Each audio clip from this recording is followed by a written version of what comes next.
You wouldn't waste your money without expert consultation. So why are you willing to waste your time without my recommendation? तू है कौन रे?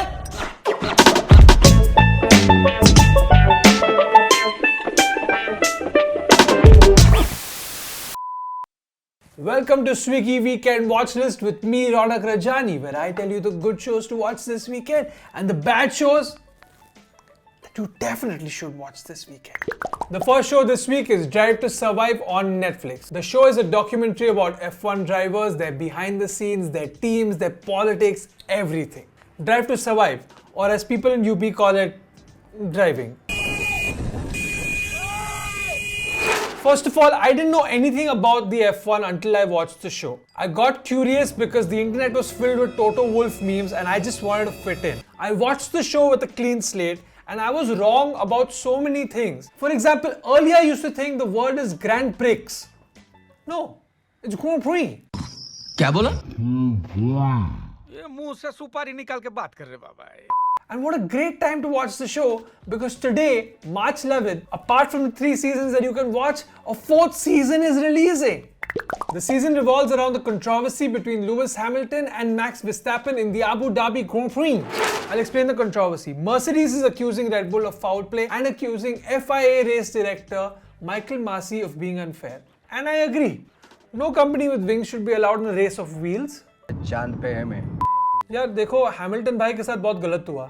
There is an investigation board set up to investigate into the controversy because Lewis Hamilton's 8th title was stolen from him in broad daylight. सब के सब चोर हैं साले. Now look, the world already knows everything about the controversy, but this show will show us behind the scenes of what actually happened. To make it more interesting, Max Verstappen has decided to stay away from the show because according to him, the show fakes rivalries that have never even happened. Sure, bro. मेरे लिए इतना interesting नहीं है, so I'm out. The show has garnered a bigger audience than the sport itself. As if being an F1 driver wasn't an achievement in itself, people are going to look at them and say, हाँ गाड़ी वाड़ी चलाता है ठीक है. But are you on Netflix, bro? गजब बेइज्जती है.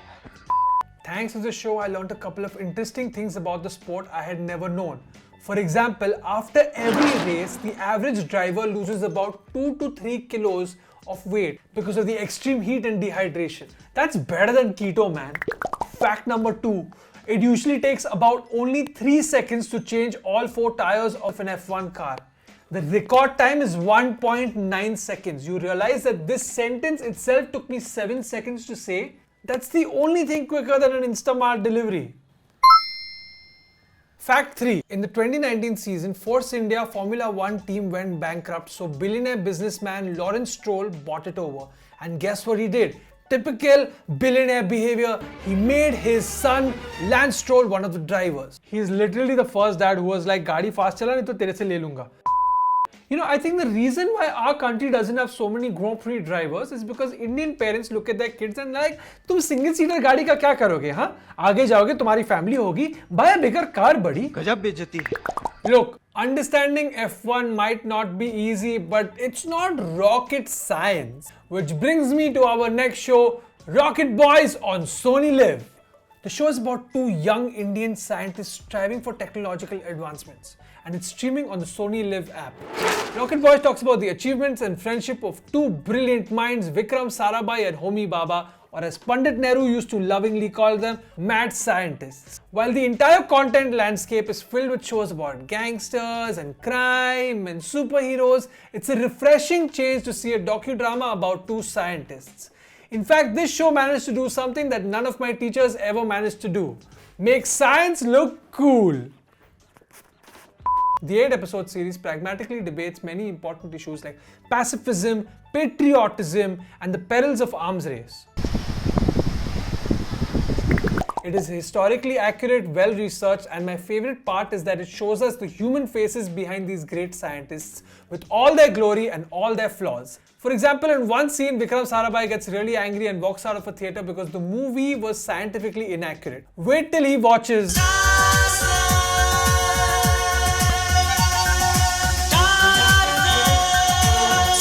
The acting of the show has been appreciated except that of the British actors. Personally, I think the director did this on purpose because he wanted to prove Homi Baba's point. Stop importing things. Make in India. My favorite British actor still is Katrina Kaif. Dude, Jim Sarb's casting is amazing. He was born to play the role. Did you know that many years ago, even before the show was conceptualized, in an auction, Jim Sarb went and bought Homi Baba's actual desk. This is what true manifestation is. Even I'm going to manifest the characters I want to play in real life like this. Hello? Baba ka desk hai kya aapke paas? No? Okay, I don't have that much money. Can you give me the drawer? Maybe if I buy the socks or something in the drawer? Yeah, come on, you know I love Baba Sehgal. Give me a good deal. Homi Baba and Vikram Sarabhai were both studying abroad, but they returned to India to give back to the community. They must have watched Swadesh or something. This is Swadesh before Swadesh. That's what they wanted to do. They wanted to use atomic energy to give bijli to all the villages. You know, one of my favorite scenes of the whole show is the entry scene of APJ Abdul Kalam.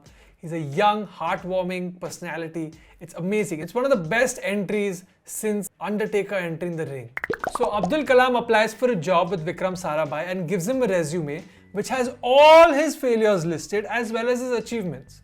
I would never have the guts to do that. If I had to be this honest with my resume, this is what it would look like. I loved the music, the background score, and you know who the composer was?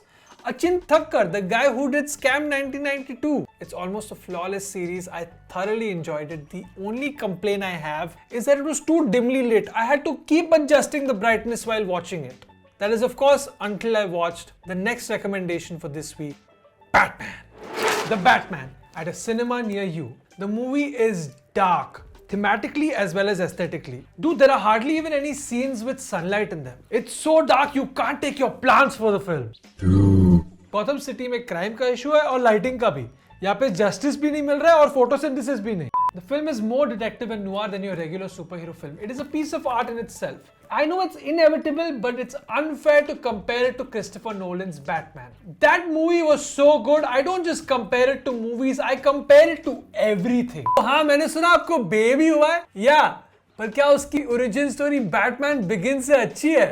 Hello Rambo circus? हाँ, आपका joker अच्छा काम कर रहा है, but उसमें वो dark night वाले जोकर की बात नहीं है. आई एम सॉरी टू से. Chartered accountant? या आपका लेजर सही है पर उसमें हीथ लेजर वाली बात नहीं है. By the way, special mention to Colin Farrell for being so good in his role as the Penguin. His makeup and prosthetics make him look absolutely unrecognizable. No producer in India would pay so much money for a big star and let him go unrecognized.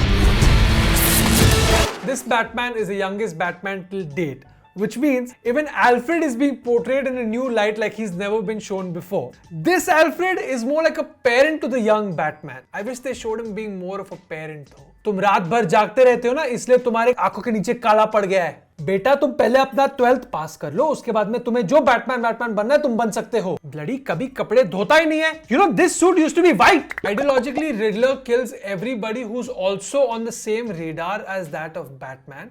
But Batman's morality stops him from taking the law in his own hand. It discusses complex dilemmas like that of being a vigilante. The movie is slow and long, but the build-up is worth it. Some things are savored, but no time is wasted. What? I'm trying to get a jawline. There's no other way I'll get the role of Batman. You know that Baba Sehgal is already taken. What's your problem, man? Make sure you take a sick leave from work and go for an early show because मैं 7 बजे के show पे गया था hoping I'll eat dinner after. By the time I came out, it was 11 PM and all the restaurants were shut. Luckily, I had Swiggy. 50 रुपया cut over acting के वजह. As your friendly neighborhood recommender, let me tell you that your time is important to me. And don't do what I did. Don't wait for a post-credit scene. This is not a Marvel movie, it's a DC film. However, your friends don't need to know that. So let's make up a lie about a crazy post-credit scene that they have to wait and watch. Let us know in the comments below what you think the crazy post-credit scene should be. Craziest answer gets Swiggy vouchers. That brings us to the end of this video. Thank you very much for watching. Share this video with your friends because every Sarabhai needs a homie.